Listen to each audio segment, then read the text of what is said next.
part of the class really is quite physical. Having some physical fitness in your life is going to make you better able to protect yourself. Yes.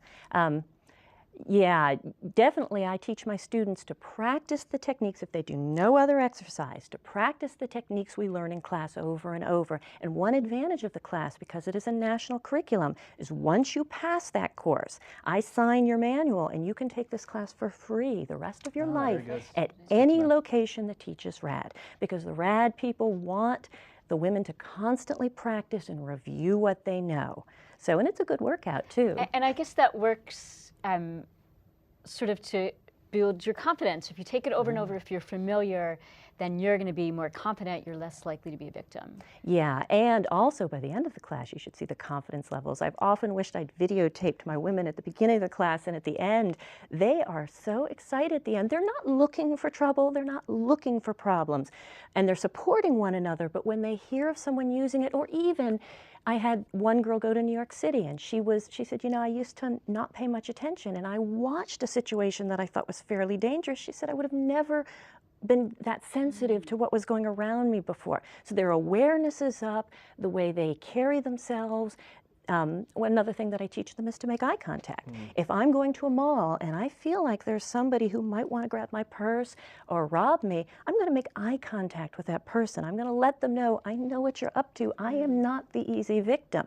And often that eye contact, that confidence, the way you carry yourself and hold that purse in is going to keep the person from attacking you.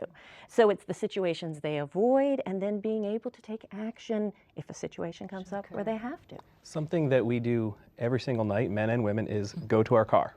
Yes. You can't teach the class here in the short time that we have, but just some of the tips that somebody can have on their way to their car at night. Well, I know some of the police officers and the security officer also talked about this, but have your keys out. You don't want to be fumbling for your keys. The other thing is a visual scan of your car. When I walk up to my car, it's habit for me now. Someone could be hiding in the front or on the side of the car. As you approach the car, do a visual scan. Is there anyone around that car? I actually had a situation once where kind of felt like someone was around. I did the visual scan, I didn't see someone, opened my car door and someone was standing all of a sudden as I got in by that car door to keep me from closing the door. And it's important, which brings up another point, is instinct. It's a big issue. About that. The sixth Yeah. sense. Big issue. We actually use a textbook, The Gift of Fear, which talks an awful lot about using your instinct. A lot of people will say, oh, you're imagining things. But your instinct is actually you seeing things and not always piecing things together. Right. The fact that I thought there was someone around, there was someone there. I didn't happen to see that person, but my instinct told me there was a situation I needed to watch out for. And many of the women will use that instinct to say, you know, I felt uncomfortable, and sure enough, I saw someone waiting there later. So trust that sixth sense of, you know, this may not be the best situation for me to be in. Avoid those situations. Don't get in the elevator with the guy who you don't feel comfortable with. Wait for the next elevator. Cross the street, even if you look rude. If you see someone you don't feel comfortable, we're so polite in our society, we think we have to answer the door, we have to answer the phone, we have to keep on the path that we're on. Take those steps that are going to make you safer, even if you look a little rude. That's okay.